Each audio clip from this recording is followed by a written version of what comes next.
Hey? Hello, can you hear me? Yeah, can you put your volume up a little bit? Sure, just a minute. The volume's at my max. Okay, that's fine then. Um, yeah, so I'm just gonna refer to you as Max since I'm recording this. Is this okay? Yeah, sure. You're recording this for what? Because I just want to talk about my encounter with the Mormons. Oh, all right. Yeah, for future reference. Cool. Yeah, I'm listening. you can call me Polly. Yeah, anyway, but before we get to that, yeah, just, real quick, this woman was talking about how there's no real translation and, it's very old and therefore, it can mean anything you want it to mean. And, it was just a typical obscurantism. But basically, I mean, the idea The is, Muslim, you know, wait, the Mormon is the one saying this? no, the Muslim woman. Oh, I see. Okay, Yeah. keep going.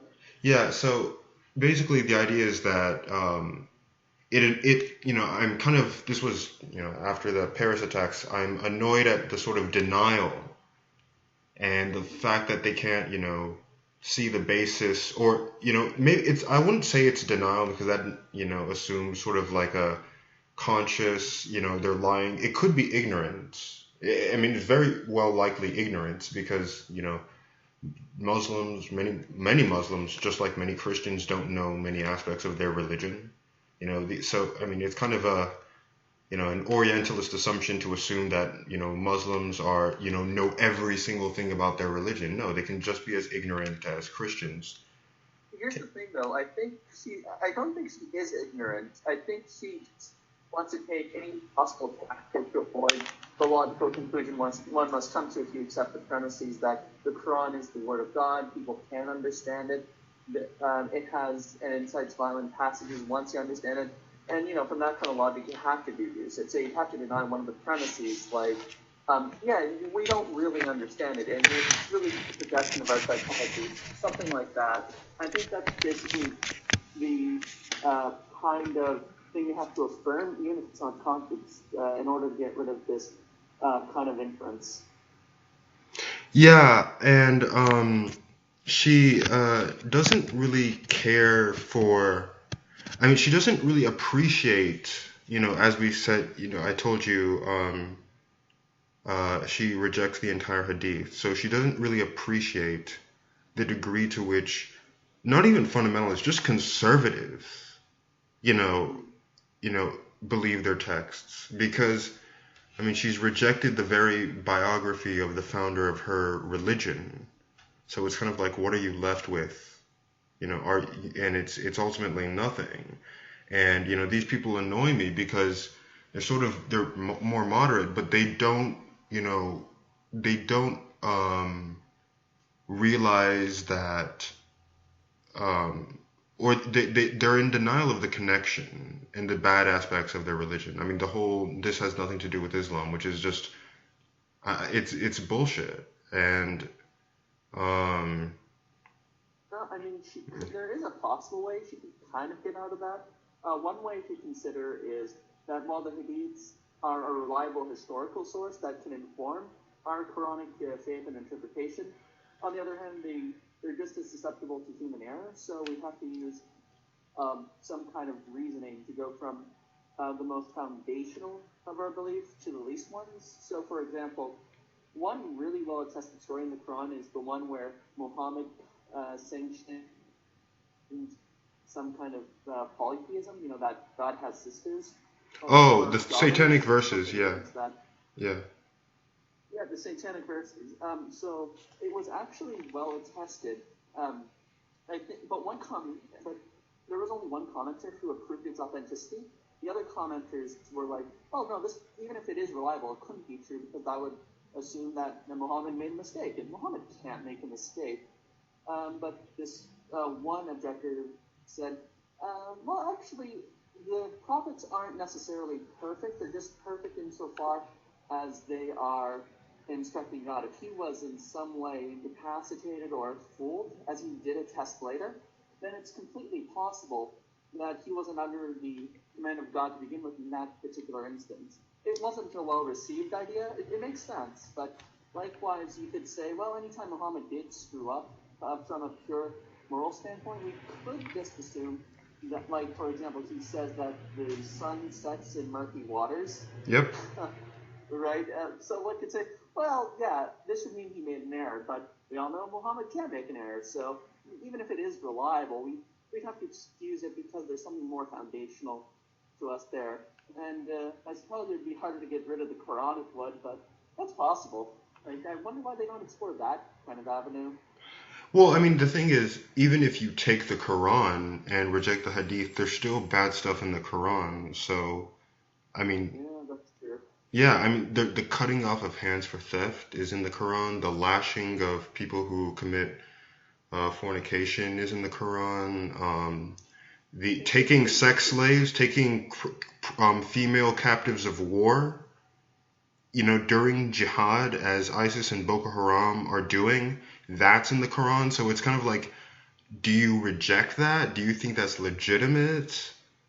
And, I mean, I guess the Muslim could respond with something like, well, no, those were perfect for the people at the time, and considering the prior laws they were used to. But nowadays, because we've come through some chain where we've become more humane and have benefited from further science, and so on and so forth, we don't need those kind of more totalitarian rules to rule over us like the people of the past. Something like that, kind of like how Christians do it with the text of the Old Testament. It might be a little trickier though, because they can't say that there was an old covenant of sorts. yeah, and also, Muhammad's example, down to the way he went to the bathroom is followed. So to, reject that, I mean, Muhammad is the one who laid down the head punishment. Didn't he say something akin to you have to do some kind of prayer or a jinn will come up your butt? Something of that sort. I know in the Hadith it says that you shouldn't talk in the bathroom because that's where like jinns are there. Jinns are there in the bathroom, and a jinn might fly into your mouth. Like the bathroom is the abode of Satan or something, of jinns. And it also says that if you miss Fajr, which is the dawn prayer, that Satan has urinated in your ears. Yeah. Right. I wonder how I wonder if anyone has actually missed it, and then we're like, this urine in my ears seems very, non-existent. How do? But like, do they think it's just immaterial urine? And if they do, I don't know how immaterial urine would exist. Yeah, I mean, it makes... Well, actually, one commentator said that this wasn't about the urine in the ear, but it was about... Let me just pull it up. It was about Satan, Shaitan living in your nose. So it says... Okay, it says, I think this is in Bukhari, narration 3295, narrated Abu Huraira. The Prophet said, if any of you rouses from sleep and performs wudu, which is like the ablution, the washing before prayer, you should wash your nose thrice, 3 times by putting water in it and then blowing it out 3 times because Satan has stayed in the upper part of your nose all night. And then it says... The commentary says, we should believe that Satan actually stays in the upper part of one's nose, though we cannot perceive how, for this is related to the unseen world of which we know nothing, except what Allah tells us through His Prophet. I mean, that strikes me as pretty hard to believe. Also, I'm kind of curious as to how Satan can be in multiple... curious as to how he can be in multiple places at once. David Wood, this Christian apologist, said that basically it makes Satan omnipresent. So that, I mean, that's the whole thing.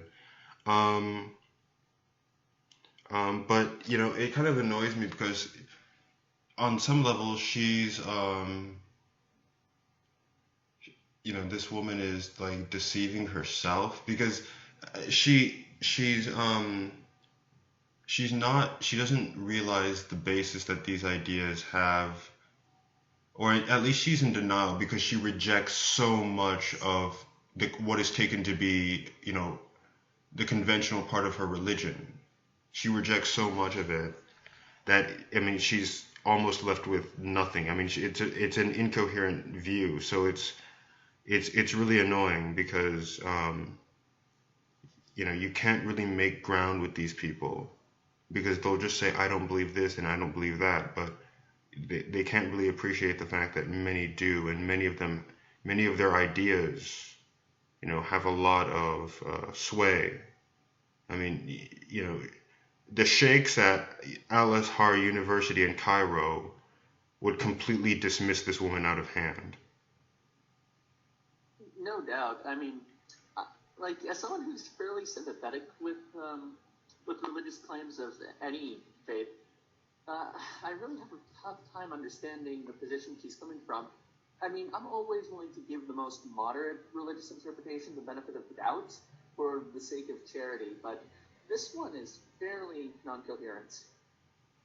Yeah, well, yeah, especially given like the amount of bad stuff that's already in the Quran, but it's just, you know, she just throws it out there as if, it has nothing, no basis, and it's like that's good for you, but that's not the case for everybody, and you should at least appreciate that. And many Muslims, I mean, in some cases they'll come up with refutations of these sorts of things, but it's not necessarily a condemnation or a refutation of these ideas and principles. So, you know, Omar Mateen, who does the shooting at the Pulse nightclub, gets condemned, obviously.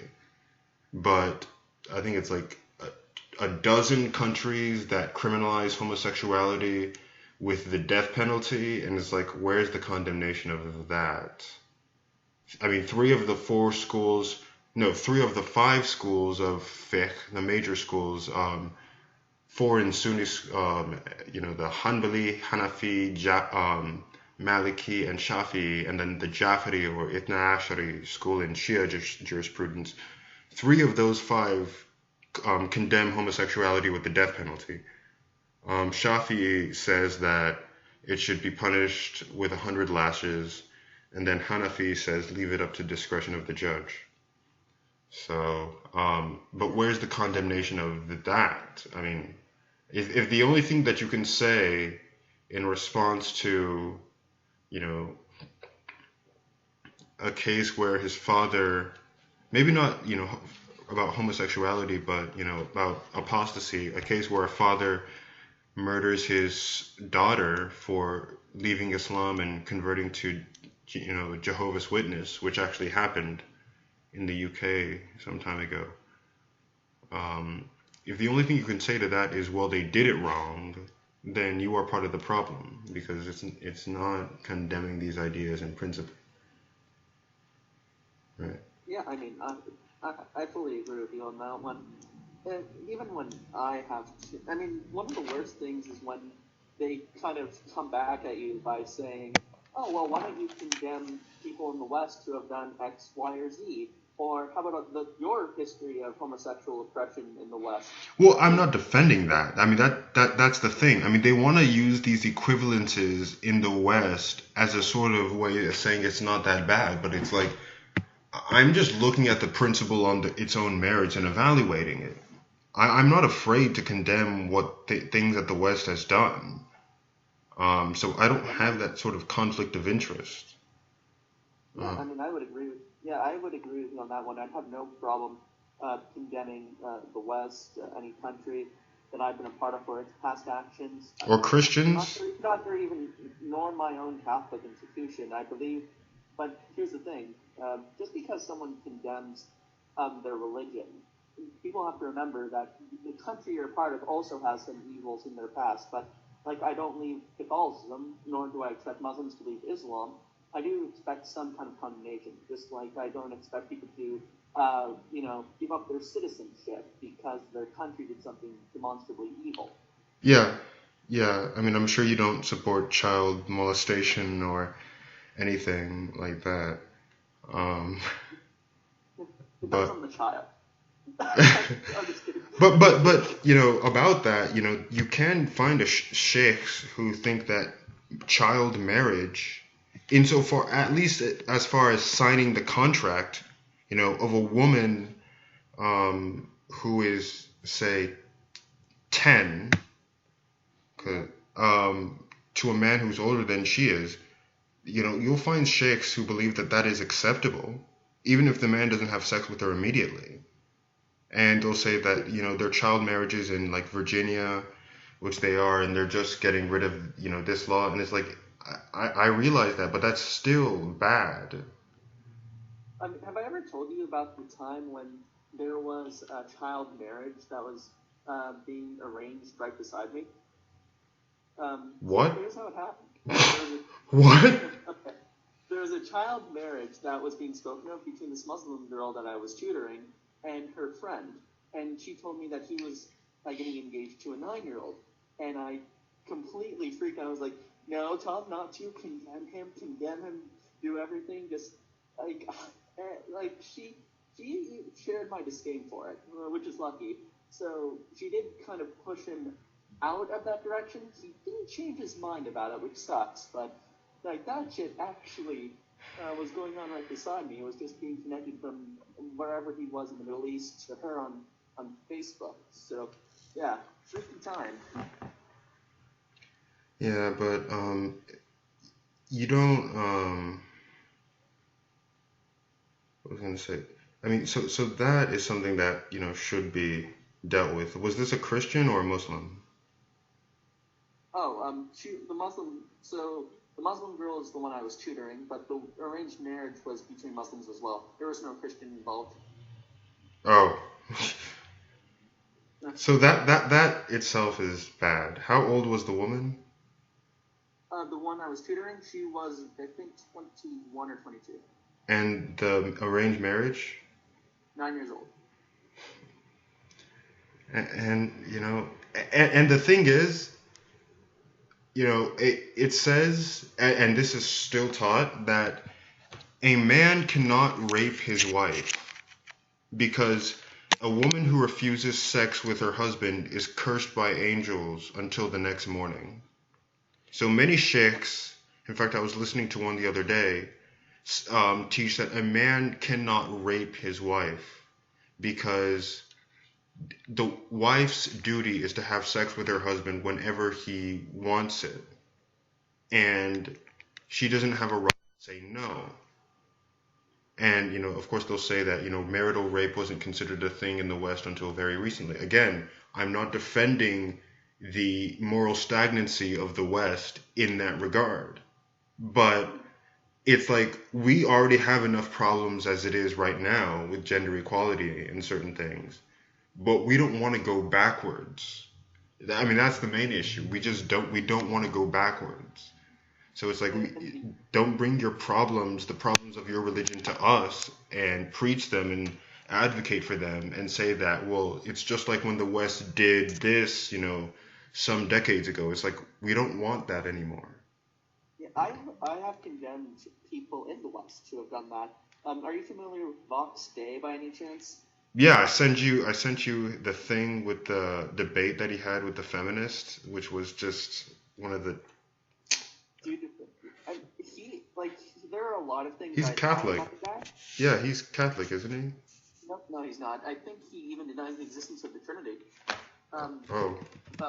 So I don't think he's Catholic based on that much. Either that or he's drastically out of step with the magisterium. But the man does actually believe you cannot. He doesn't believe in marital rape. He thinks it's an oxymoron. Yeah, I watched that debate. I read the debate rather. It's just. Oh, yeah. Right. Oh my God, I'm a libertarian, so is he, but I don't like having that shit in the community either. Like, I will condemn that where I see it. It doesn't matter if you're a Muslim or not. Yeah, I mean, and then this guy's part of like the alt-right movement and Christian nationalism. It's just like what? To be fair, the alt-right movement is fairly diverse in religion. There's actually a group within the alt-right that condemns Christianity as one of the reasons why the West itself has become so weak. They want to revert back to a kind of neo-paganism with preference Oh, to white people. yeah. A lot of neo-Nazi movements and fascist movements go way back to their histories and resurrect some very old aspects of their histories. This is what Mussolini's fascism did. This is what the Golden Dawn Party in Greece does, and this is what Hitler's Germany did. You know, views about Odin and Norse gods and Welteislehrer and things like that. So, and the Aryan race. So yeah, you can see that.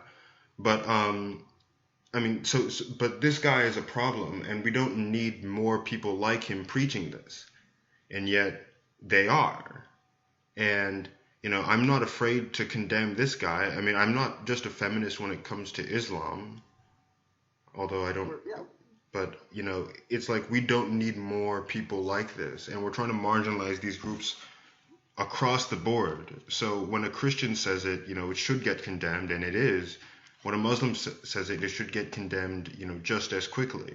And you don't see, and the problem with the child marriage is that because the woman is now officially the husband, once she's quote unquote ready, which is just nauseating to say that, he can have sex with her and she can't refuse. She can't say like I refuse this. So it's the game is set up such that you know a rape can't occur.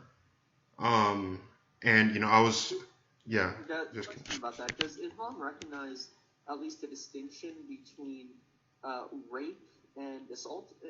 Like, there are some people who will defend the you can't rape while in marriage, but what you can say is that it was immoral if your husband or significant other assaulted you in the process, which is kind of ridiculous because, yeah. So you could divide the sexual aspect from the aggressive The aspect. physical aspect, yeah. Yeah. Um, They'll at least try to head maneuver around it like that. But is there any indication that some of these sheikhs do that? well, on the verse on wife beating, and I don't particularly use that one because there have been entire books and possibly doctoral dissertations written on that one verse. It seems that a husband is allowed to use physical force against his wife, but most sheikhs will say that it's as a last resort if the woman is just, going crazy. Um, this is in the chapter 4, verse 34, that, if you fear disobedience, you can strike your wife. They'll say that it's supposed to be very light and that it's not supposed to be um,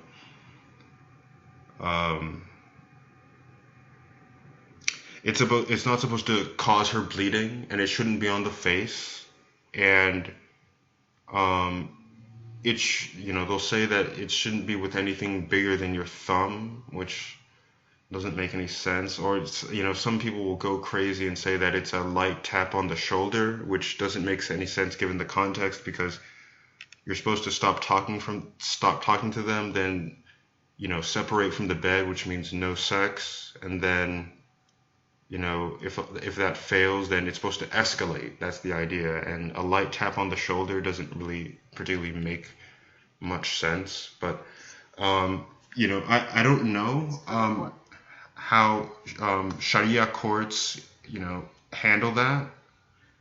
I know that they do have a record of being unfair to women in marriage, and this was uncovered in the UK, which has Sharia courts for some stupid reason. Well, Yeah. actually, no, it's actually for a pretty good reason, and I understand why. Well, Usually, courts of a religious nature exist only to abrogate small duties to the community. So, for example, marital courts actually exist not only in Muslim communities but in Jew. Christian, Jewish ones as well. Yeah. They also cover very small rules, and both parties have to agree to it. You can't. It's not really a privilege that religions get because of their particular religion. It's just something that's made to save time and tax dollars from the actual courts. Okay, but in this context, I'm talking about the the trouble that it does cause. Right. I mean, I think that these courts aren't a problem in themselves. I think, though, that in this particular case, since it does require both parties to agree to it, what should happen is that that the woman should at least be informed on the matter. Like if there's good evidence that suggests that she will not receive fair treatment in this court, then I'd have no problem with it. Like it would be applied to all religious groups. You'd say something like while you are like they both have to sign off on it. Like on the contract, they would specify, well, you do not have to go into this court if you do just recognize that you will not have the guaranteed fairness and tolerance that is given to you in a secular and religiously neutral court. Something of that nature. Something of a warning. Hello? Yeah, yeah. I can understand that, but it's just that the problem. I mean, the problem is unique. The problem that they cause is particularly unique to Islam. It's not to say that the others can't cause problems, but at this moment, that's why I brought it up. And I mean, they recognize assault. Obviously, you can't just go around beating your wife. I mean, so I wouldn't say that that's how Muslims are by any means. But the idea is that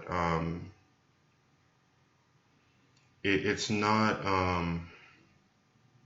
haram. It's not considered haram for a man to strike his wife if she is misbehaving, and that is right. a problem. I mean, regardless of how you get around it, I mean, the fact that that's in there is just ridiculous.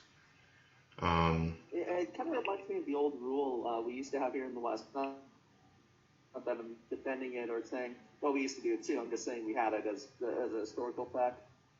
There used to be a rule that said if you would hit your wife, it has to be with a stick that's no wider than your thumb. Although it'd suck if you had to marry a guy with a huge ass thumb. That would be very unfair. Oh, I mean, I wouldn't. What? Sorry. I wouldn't want that. I'm not for that. I think we're both on the same board. We're not for the capacity to hit your wife. Yeah, but it's seen as so. But to your earlier question, I wouldn't know about the whole thing about separating the assault aspect from the sexual aspect. I would say that they go hand in hand, but there are ways to get. I mean, there are prohibitions that exist, so it's not like you can just go in and beat your wife anytime you want. I mean, but there are ways to get around it that make that particularly difficult. And so for the example, the idea that rape is put in the same category of moral gravity as premarital sex is something that makes for something it makes for a bad situation, potentially bad situation, in a case where a woman actually gets raped and can't prove it. And this happens in Christian universities, but it can also happen in Muslim countries, where if you can't prove rape, then it's either consensual or illicit sex. And this is the problem. So I mean, you can see the consequence. Have you ever heard? That's actually. What? Sorry. Yeah, I would agree. Oh, I was going to throw something in here. That's actually a selling point that women try to push on you to show how great Islam is for women. They'll say something akin to, well, no, here's the thing. They can't just stone adulterers. You need to have 4 witnesses. And where are they going to get 4 witnesses for that one? So that's completely ridiculous. Yeah. You also need 4 witnesses. You also need witnesses about a rape too, so they're not going to punish a rapist. And if you're pregnant, then they'll just have ample evidence to show that you've gone fucked up. Yeah. Someone who has committed rape could be, so the person that you raped could have your baby and be stoned for it as well. Yeah. Yeah. So it's just a bad law.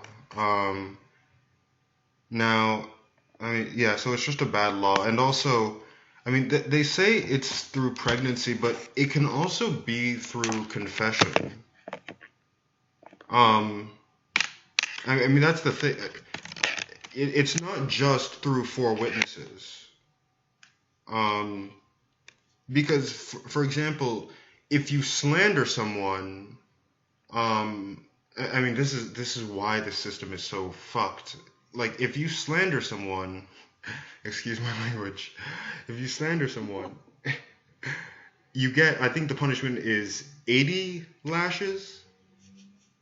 So the punishment. Wow. So, but if say 2 people walk in on, a woman in the act of adultery, and they see penetration, but they report it, but yet they're not 4 people. Well, their reporting it counts as, if it's a false report, then it counts as slander. So if it's slander, then they're whipped 80 times. But if the woman who, doesn't want these people to be whipped 80 times, confesses to it, then she can bypass their whipping, and then, she's stoned to death. So that's a way to get around it. Also, if the woman is pregnant. Yeah. Here's a question about that. Would there be a woman who would try to confess just to keep 2 guys from getting whipped? I mean, if I was that woman, I would probably not confess that. I'm not saying that isn't possible. I'm just saying it's probably fairly unlikely. Had punishment for slander. So for slandering those who slander innocent women is very severe in Islamic law.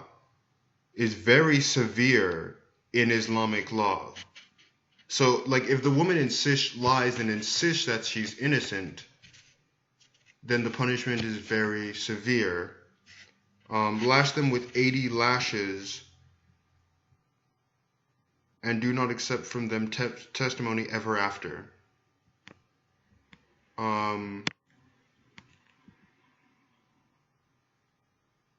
Yeah, I'd personally be happy with them getting 80 lashes to avoid my ass getting stoned. Now, I think maybe you have I think the point we're trying to get across is that because it's so severe and leads to much more repercussions that I probably wouldn't see as an outsider, maybe it's more likely than I'm assuming it, which I grant is possible. Well, I mean, the idea is that you don't want, if you lie, if you lie and, it's just the morality of lying so that you protect yourself, but then people get lashes because of that. I mean, that's the thing. And technically they are right, and so it's injustice either way. I mean, that's the whole point. And then also through pregnancy. But so, people don't want this, and people shouldn't want this, and people shouldn't feel guilty about not wanting this, because there's so much. I mean, I've watched like a couple, possibly 5 lectures on Sharia alone, and they're just the more I read about this, and I'm continue to read about this. I've been reading about this for 2 years now, just over. The more Have you you read ever about it, had, sorry. have you ever, I was just going to ask, have you ever had any Muslims just outright defend it? Like say, Yeah, hey, these laws come from God. Sorry, like who are you, puny mortal, to disagree with him? yeah. Incidentally, on the morning before of the Paris attacks, I was talking with a guy with whom I went to high school. He's from Pakistan. I went to a boarding school. He was a resident student, and I think he lives in Malaysia now. But he defended it and said, I should have, but I didn't bring up these objections to him. But he said that, they should be stoned. Um, and he posted this meme that said that, like, Muhammad said that, during jihad you can't kill a woman and you can't cut down a tree. And it's like, dude, you can take sex slaves and prisoners and captives of war, like Sophia bint Huyay, one of Muhammad's wives. She was a captive. And I was listening to this guy, Numan Ali Khan. He was just a fuckhead. And he said that every person the Prophet married, with the exception of Aisha, was either a widow or divorcee. But the only reason that Safiya was a widow was because Muhammad had her husband tortured and then beheaded. Is he the Muslim that uses the spoken word poetry? No, no. Although they look kind of alike, he kind of looks like Talk Islam. Because the dude who does the Islamic spoken poetry, I'm not speculating. I don't like speculating on people's sexuality, but Yeah. I think, like if I had to place a bet, I would say 4. Like he'd probably be stoned in Saudi Arabia. Just saying.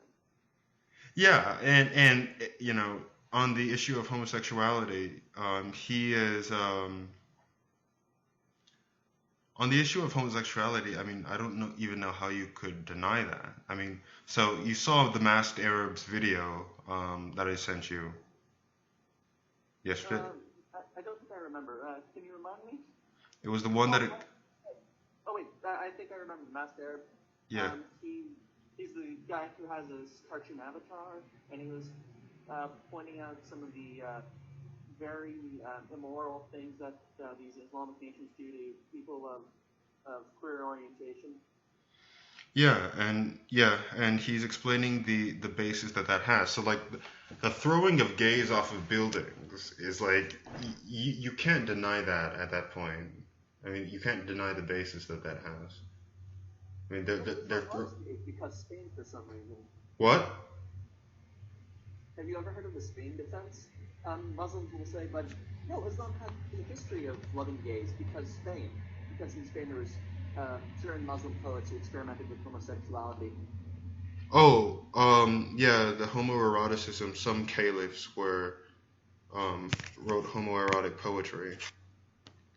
Yeah, I guess it's because, well, I mean, if you look at any culture, homosexuality was usually something explored only in the aristocracy. Yeah, and certainly, I mean, probably suppressed among the laity. Yeah. Or the plebeians, rather, plebeians. But they're not, it's not exactly the perversion that we are led to believe on this particular point. I mean, it goes point by point. That's another thing. Right. So they are,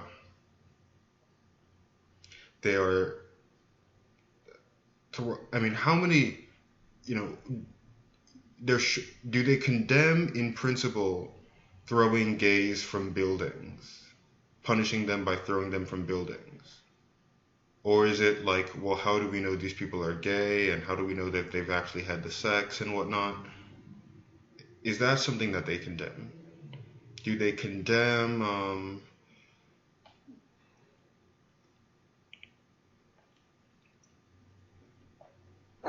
Do they Did they condemn that? Just bypass the bullshit by asking, let's assume they were gay. Would you be okay with it then? Let's say they had 4 people walk on each other, grinding one another. Dick to ass, you could see the penetration going on. There is no room for fallibility here. Would you be okay then? Yeah, and there doesn't seem to be. I mean, the whole thing is that there doesn't seem to be a condemnation of this, an in principle condemnation of this particular idea. It's more of, well, they're not doing it wrong, so the conditions are not in place. And that's the main issue. It's just like, no one should give this any quarter. It's not saying that the West is the best, but it's saying that, we already have enough problems as it is in terms of people having, regressive attitudes. Why, give any more quarter to another group that has those regressive attitudes? You want to get rid of. I'd be okay. Sorry? Personally, I would have no problem with them believing it. Like that in some cases it's okay to kill gays. I'd have no problem for them believing it as long as they couldn't, in principle, apply it. But they don't even have that. Yeah. They actually have religious countries that have that means and control that authority. At least with let's say Orthodox Jews or even myself, we could at least say, well, no, there is no real Israel installed right now. The laws can't be enforced. That's how they're understood. Even though back then it would be permissible, now not so much. We have no commitment to that kind of conclusion. At least that's workable. Yeah, but they don't even have that, and I mean it's a missionary faith. That's another thing. So they're right. They actively convert. Very quickly as well. So I got my free Quran. Oh, you did? Yeah, I got a Quran that's both in the Arabic and in the English translation, and that's what I've used. Although you can use them on the internet, they're easy access, but it's really nice having the hardcover. Oh, I see. But yeah, they don't seem to condemn these ideas, in principle, and because of that, you can have situations where these ideas play themselves out, and of course everyone is shocked, but I mean, it's kind of, I don't want to sound like they're hiding something secretly, but it's kind of like, how shocked or horrified are they? So like when, the Orlando shooting, where you have people drinking. I mean, how many Islamic death penalties were the victims of the Pulse nightclub under? I mean, or at least punishments. They're drinking, they're doing drugs, they're dancing, free mixing, music, homosexuality, acting on it, And here's the thing, and here's the one thing, even if the shooter at the Pulse nightclub could be indicted on all of those charges as well, and there's a very good reason to believe he can, because apparently he allegedly had a boyfriend, and he did a lot of drinking as well. People at the bar knew him. It's not hard to think that he was also under this, but guess what? If Islam was true and he did go and kill everybody as a jihad, then he would have been, and he went to heaven too, then everything would have been A-okay, and he would have gone in while everyone else would be tormented for eternity. Yeah. But on that issue, I mean, how much do they, how bad, I guess, do they feel for the victims? I mean, obviously they're horrified, but it's like, so I was listening to Nouman Ali Khan, for example, talk about this, and he said that he got, messages and emails from people in that apparently knew him or were, in his, what does he run, a mosque or a college or an institute or something, the Bayena Institute. But he got messages saying from people who said that they deserved it.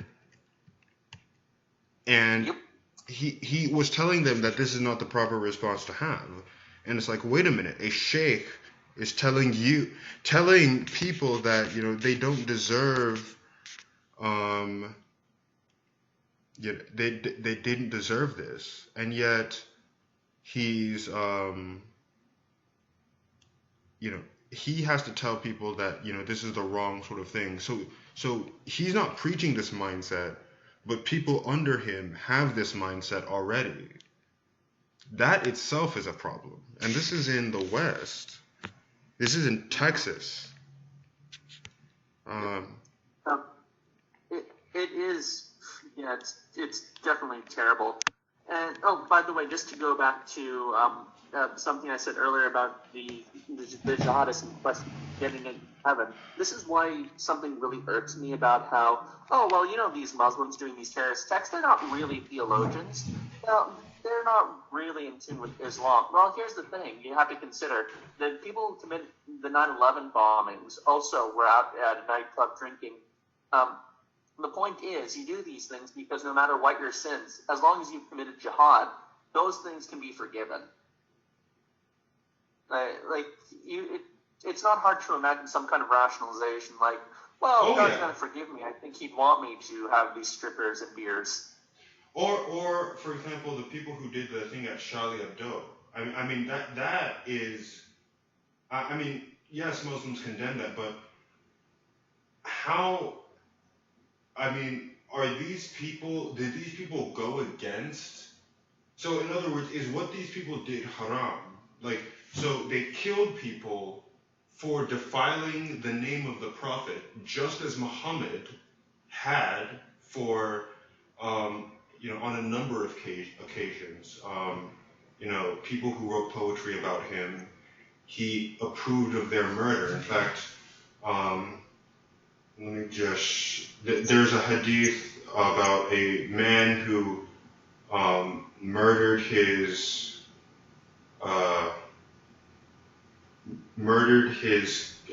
pregnant slave with an axe because she had defiled the Prophet.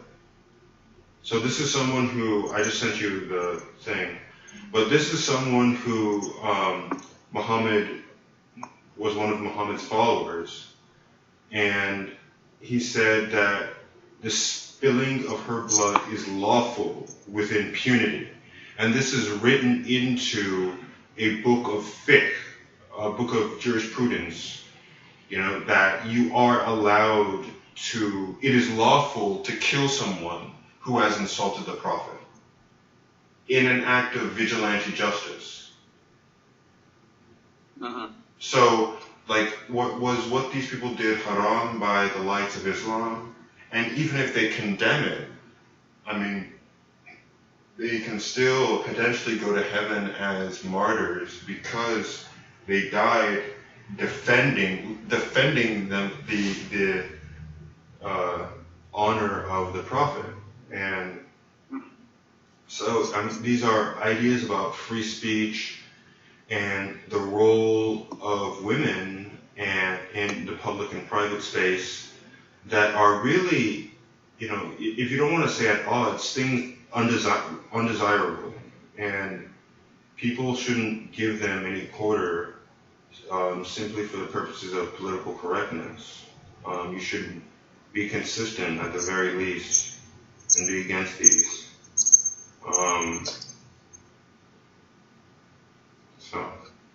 But is that going to happen? I don't think so. I mean, one of the hardest things about this kind of thing is you never really know how individual sheikhs are going to respond to somebody who does anything. Like with nations, at least have some kind of codification that's national on some level. Like there's going to be some kind of preference. But with individual sheikhs, you come from varying traditions. You never really know where it's going to go and how these individual communities are going to act. But that's what poses a really big problem for Muslims in the West, because even if they do belong to moderate communities, it's really hard to distinguish them from the ones who are going to actually, forgive this kind of behavior. Oh yeah, because they might have leaders who support it. Yeah, in fact, this is a good point because before the Orlando shooting, 2 months before, there was a sheikh in I forget where it was, in Central Florida, who said that gays must be killed, and that and this is something to do out of compassion. So this is 2 months before the Orlando shooting, and the obvious question now is, where is the condemnation of that? Because people were very concerned when that guy came, because they said it was inciting violence against gays. If this had really had nothing to do with Islam, this guy would be written off.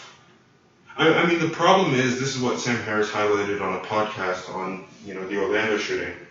The problem is, you can have an imam in Orlando, preaching the murder of gays. Now, he didn't say that you should just go out and kill gays yourself, but he's legitimizing the execution of homosexuals under Sharia as a good thing. And it's like, the fact that these people, and there are many examples like this that you can go and find, and the fact that these people aren't written off with their horrible ideas speaks volumes. And you can't you can't take that back. You can't, even if you condemn it, originally, you can't particularly take that back and say that this has nothing to do with Islam. I mean, clearly it does, and you can't say that this has nothing to do with Islam. I mean, it's not true. And the silence on these issues, and regarding these people, is a statement in itself that cannot be wished away. And the plausibility of these interpretations is not something that can be downplayed, which is what annoys me about the sort of people who say this has nothing to do with Islam, or some people who are obscurantists about the problem. Here's a quick question. I would love to throw to any Muslim. If there was some kind of good or beneficial deed that is related to Islam, they'll have no problem saying it's related to Islam. Like, someone gives zakat to the poor, or money to the poor. Well, that is in the name of Islam. Yeah. Come back and say, no, it isn't. And every time they try to give you a reason why it is, just use the coherentist card against them. Like, say, well, no, that's really a projection you can do from the interpretation you want to take of the Quran. Like some shit like that. I would really love the hilarity of it. Yeah. I mean, that's another thing. It never has anything to do with Islam. There's only a connection to Islam when it's benign. If it's something negative, it's like, this has nothing to do with Islam, which is kind of funny. Yeah. But on to the Mormons, who visited me. What I told them basically was that, and they gave me a copy. They kindly left me a copy of the Book of Mormon. But there are just so many problems with it. I told them that there's no evidence that the Lamanites are a lost tribe of Israel. But they're literally called the Lamanites. That's funny. Yeah, descendants of a guy named Laman, or Laman. And, the Native Americans, there's no evidence that they are a lost tribe of Israel, too. There's been so many lost tribe groups that have emerged from Christianity. Have you ever heard of the British Zionists? The British Zionists? No. Okay, there are people who believe that the white race who live and reside in Britain are a lost tribe of Israel, and they're the only ones remaining.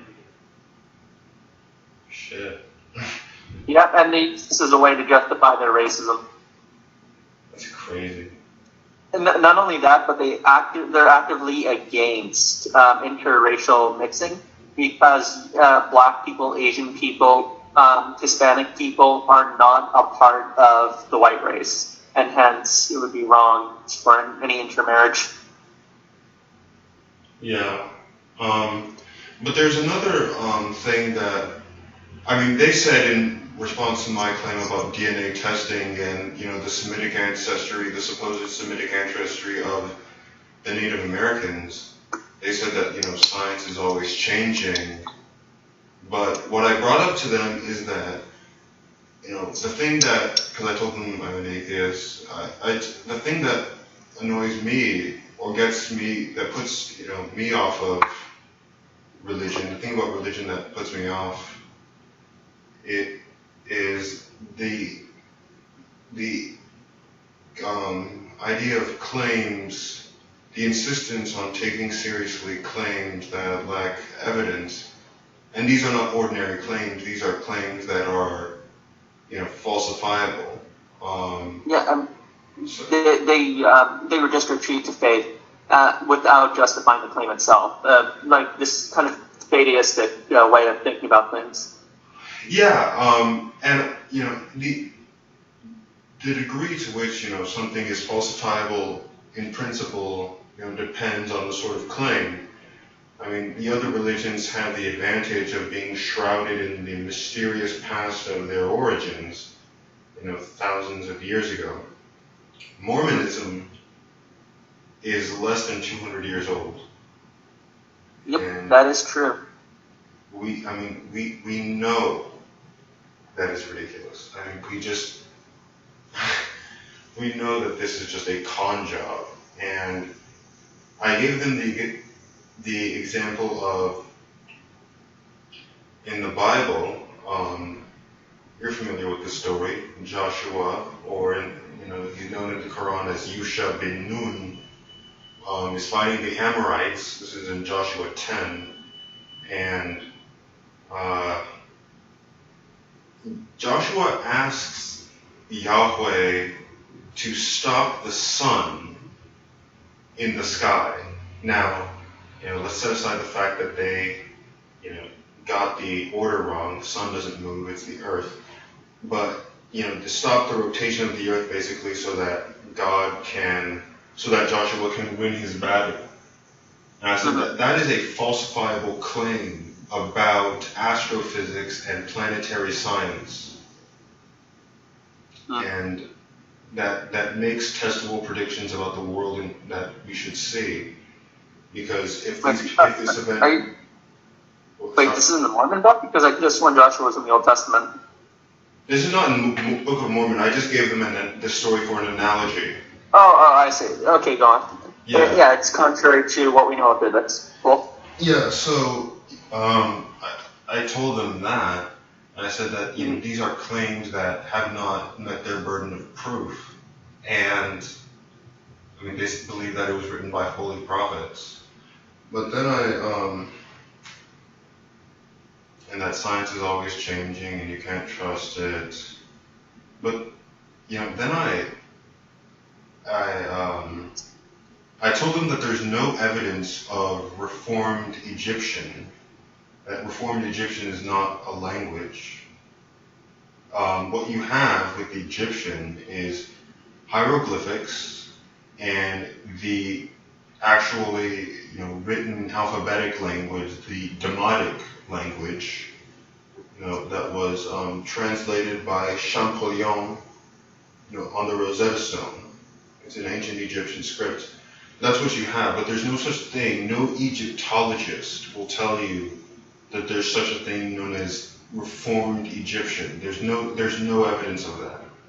And I mean, it sort of raises the question of how something in Reformed Egyptian was transmitted to the United States in upstate New York specifically. And so these are just facts about the nature of the claim. And then one of the things is that I asked them to show me. I pointed out a verse in the Book of Mormon. I just turned to some random verse, and it's written in 16th century English, the English of the King James Bible, and yet this guy lived in the mid-19th century. Like it was plagiarized. Sorry? Is that one of the plagiarized verses in the Book of Mormon? Because I've heard that they plagiarized a lot from the King James. So it is an act of plagiarism, partly, but it's just the fact that the style of writing is the same as that of the King James Bible. So, for example, I'm reading in the book of Alma, chapter 54. The first verse, it says, "And now it came to pass in the commencement of the 29th year of the judges that Amoron sent unto Moroni, desiring that he would exchange prisoners." Mm-hmm. No one speaks like that. This is clearly 16th century English. He did that. What this would suggest is that he did that in order to give it the sort of authority and respect that is afforded to ancient literature that people, specifically in this case the King James Bible, because of the prestige that it has. So he's trying to mirror the King James Bible in its prestige in order to market this. I mean, it's a product to market his product. I mean, this is a man selling a product and trying to market a religion. Do you think he expected it to last 200 years? I really think he just wanted it up until his death, and expected it sometime afterwards. Say that again? Do you think that Joseph Smith expected his religion to last too long after he died? Because I have a suspicion that it was only supposed to last up until his death, or until such a time where he didn't really need it. I don't know about that. I mean, we know that their earliest elders went to their deaths believing in him, and Joseph Smith, they see him as a martyr. He was killed. But, it's just, I don't know to what degree. I mean, the guy was known for his tall tales. I didn't bring that up to them because they were just. I knew that probably wouldn't work on them, but I mean, the guy was a known con man, and So another thing, I should have brought this up to them, but it would just completely go way over their heads. Is that there's one of the books in the Book of Mormon is the Book of Mosiah. Mosiah. Now. Mosiah sounds like what? A biblical name? A theophoric name? Mosiah, it looks like someone just took Josiah and put an M in front of it. Yeah, that's how it's spelled. And it's a theophoric name, and yet it doesn't belong. It's theophoric in the context of ancient Israel. It's not theophoric in the context of Zarahemla, which they believe to be a place in Mexico. I shit you not. So they believe that a guy named Mosiah ruled over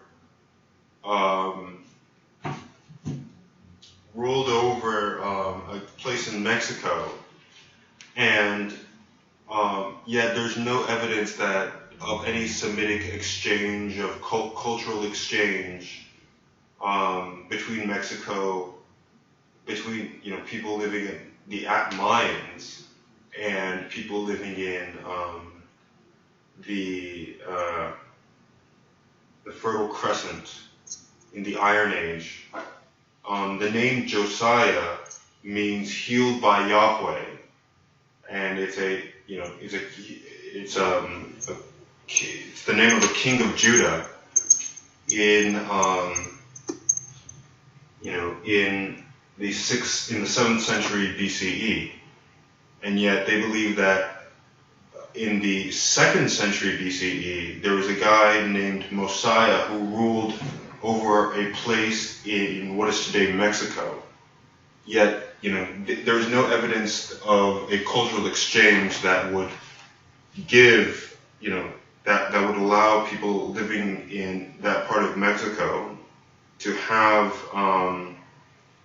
these sorts of names in the ancient Americas. So it's absurd. I mean, there's so many things that, that just don't make any sense in the logistics of land of Zarahemla. This is where is this?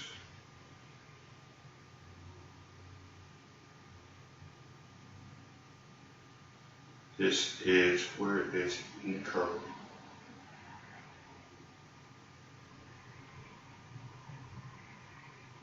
In what is today Guatemala, not Mexico. Yeah, and what is today Guatemala? Okay. Wow. So, I mean, I was just gonna throw in here. They said that the reason why we could doubt all this historical information and astronomological information is because science is always changing. No, the astronomy part may be a little different because they could say, well, no, what happened was he perceived it was phenomenological. It was as if the sun had stopped, something like that. But with these historical ones, they'd just say, oh, well, science is changing all the time, so we have good reason not necessarily to be committed to what they're currently saying. Well, they said that the wisdom, they brought up this verse about,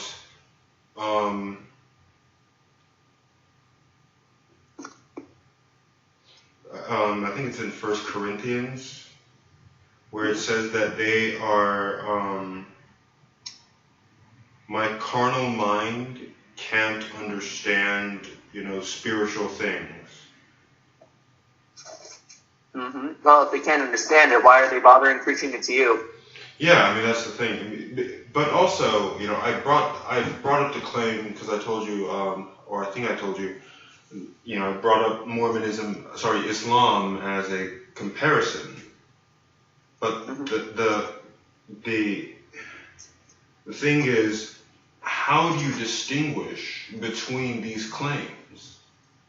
How do you distinguish between them? Okay, I mean, so Joseph Smith says that he is the final prophet. Okay, well, Muhammad said that he was the final prophet. Both of them said that previous revelations had been corrupted. Both of them had revelations of convenience. Both of them plagiarized previous works.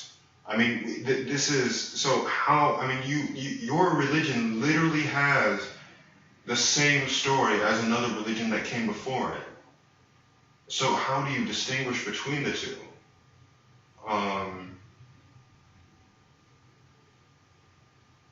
Did they say by faith there, or what was their excuse? I'm really kind of interested. Well, they said that they believe that this book was written by holy prophets. I should have recorded it. Did they just say the difference? Well, we know one's a holy prophet and the other isn't because our guy's a holy prophet. That seems to be begging the question there. Yeah, they said that they believe that Joseph Smith. I mean, the whole thing about they went to their death believing in him, and the same is true with Muhammad and the Sahaba. They were with him to the very end. Depending on which hadith you believe, when Muhammad was had his final, well, not his final, but a meal, a lamb poisoned by a Jewish woman whose relatives were killed off by him and his followers. One of his followers, I think his name was Ayub, which is Arabic for Job,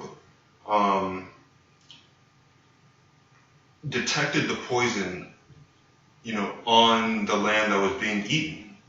but he saw Muhammad eating it, and so he kept eating, and he eventually died. Muhammad didn't die because he didn't eat all the way.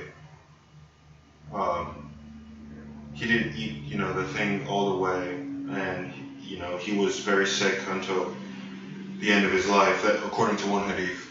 But I was just giving that to them as a point of similarity, and then also the fact that Muslims take the Quran very seriously, and they believe that it's the word of God. In fact, I don't know if you knew this, but a woman on her period is not even allowed to touch the Quran.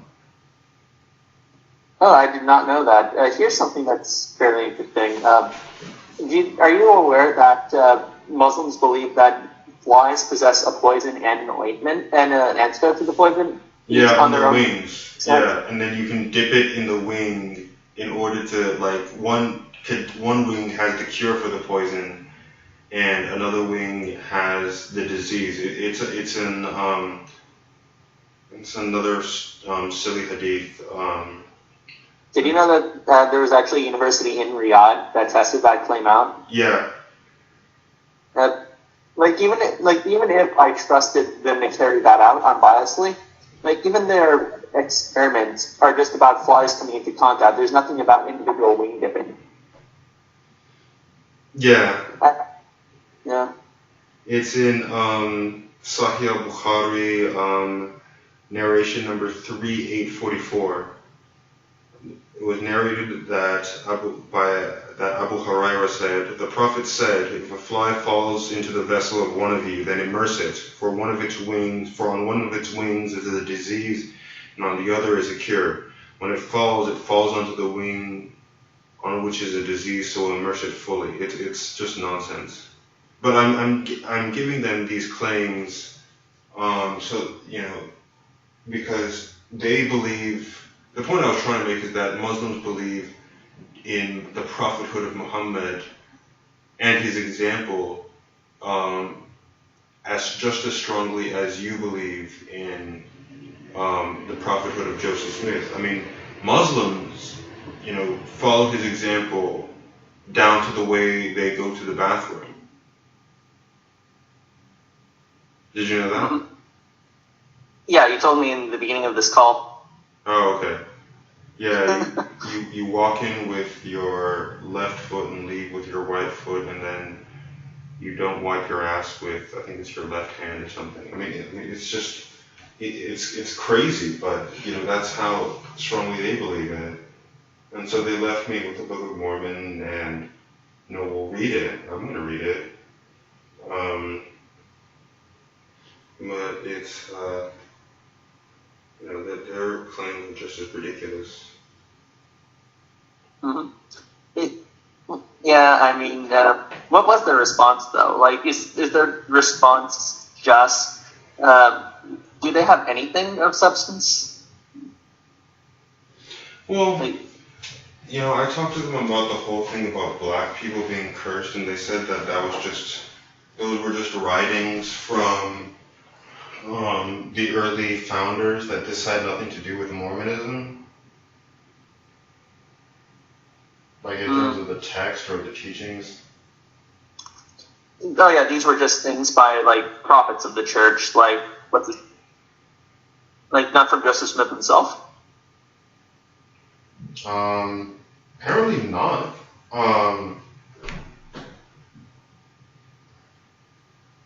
Are you familiar with the three witnesses by any chance? No. So the three witnesses are Edward Hart, Oliver Cowdery, and David Whitman. Apparently, these are the guys who said that the angel Moroni shared the golden plates from which Joseph Smith translated the Book of Mormon. They all apparently had a joint statement and said, "Oh, these are three upright men who can confirm this." This is usually what's being stated.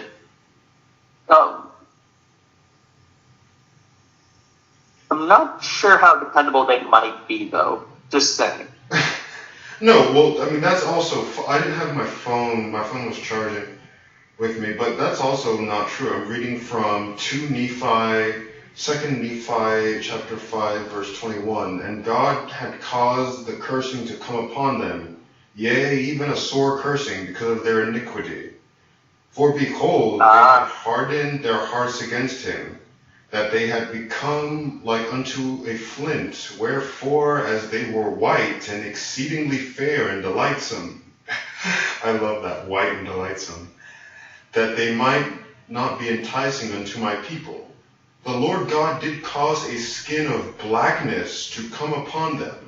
And thus saith the Lord God, I will cause that they shall be loathsome unto thy people, save they shall repent of their iniquities. So the Lamanite nation was the original nation to disobey the teachings of the prophets in the Book of Mormon, and the Nephites were the original people to follow the said teachings, though the Nephites rebel and repent throughout the book. Sounds like the Israelites. Aren't those Native American groups not black groups? Yeah, I don't know. As a curse mark because the black, to the because they might be responding to the part about the cursed black members, not necessarily the cursed Native American members. That they might have a different thing for. Because Native Americans today are considered cursed, and they have red skin because they disobeyed God, and they were the ones who ended up living on.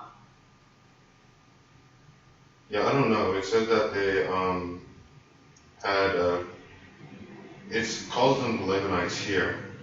I don't know why. Maybe it thinks that blacks are related to the Native Americans, which is another can of worms altogether. But yeah, that's not true at all. It seems that like the Nephites were the original people to follow the teachings of the Book of Mormon, although the Nephites rebel and repent throughout the book, similar to the Israelites in the Book of Judges. The curse was also placed on the descendants of the Lamanites because of the traditions of their fathers. Alma chapter 17 verse 15, which would ultimately be taken from them and be answered upon the heads of their parents. The mark of blackness was placed upon the Lamanites so the Nephites might not mix and believe in incorrect traditions which would prove their destruction. Alma chapter 3 verses 7 through 9. And it forbids intermarriage between Lamanites and Nephites.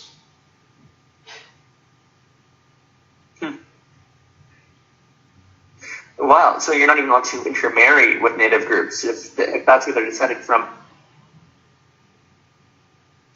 Yeah.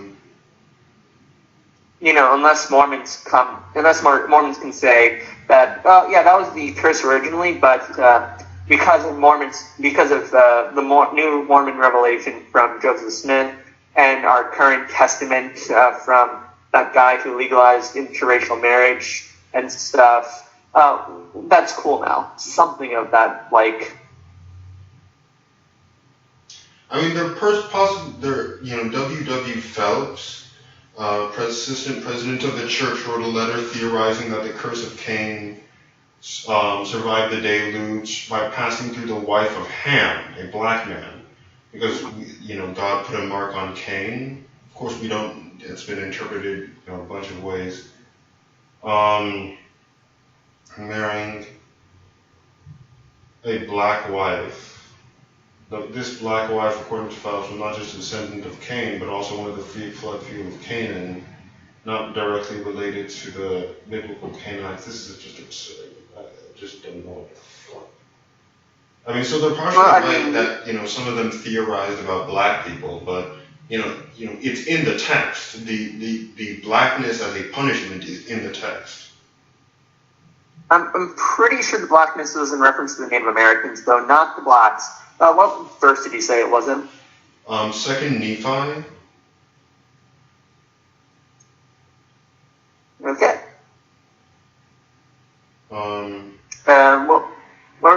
What's the specific chapter and verse? Oh, and it's also in the book of Jacob, chapter 3, verse 8 and 9.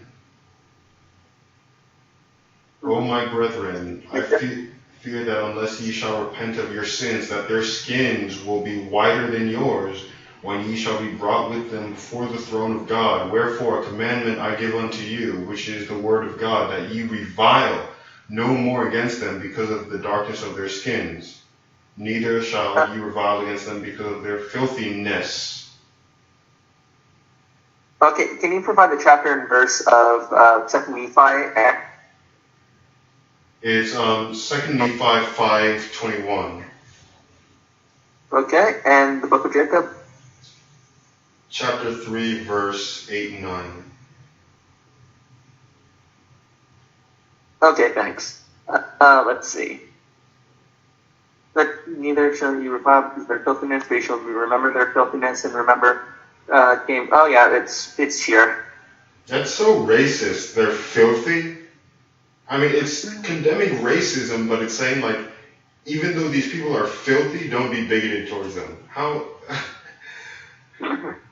Yeah, I mean, this is like pure 1800s, 1900s racism, right Yeah. here. It's really hard to deny this. In the Bible, there's actually a verse I use in favor of interracial marriage. There's this one book in the Bible where Moses marries a Crushite. The Crushites have an Not a ancestor Crushite, a Cushite. Ethiopia. Ethiopian woman. Her name was Tharbis, according to the book of Jashar, and Miriam and Aaron were outraged, right? And then God caused them. What happened to them as a result? I forgot. God, I believe, strikes them with some kind of disease, some kind of body rash. Yeah, Moses had at least 2 wives. She was from. Mm-hmm.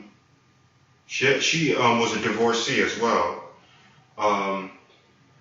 Prior to it said to marry. Her other name is Adoniah, but she's also known as Tharbis, and she married him before he married Zipporah, King Merops.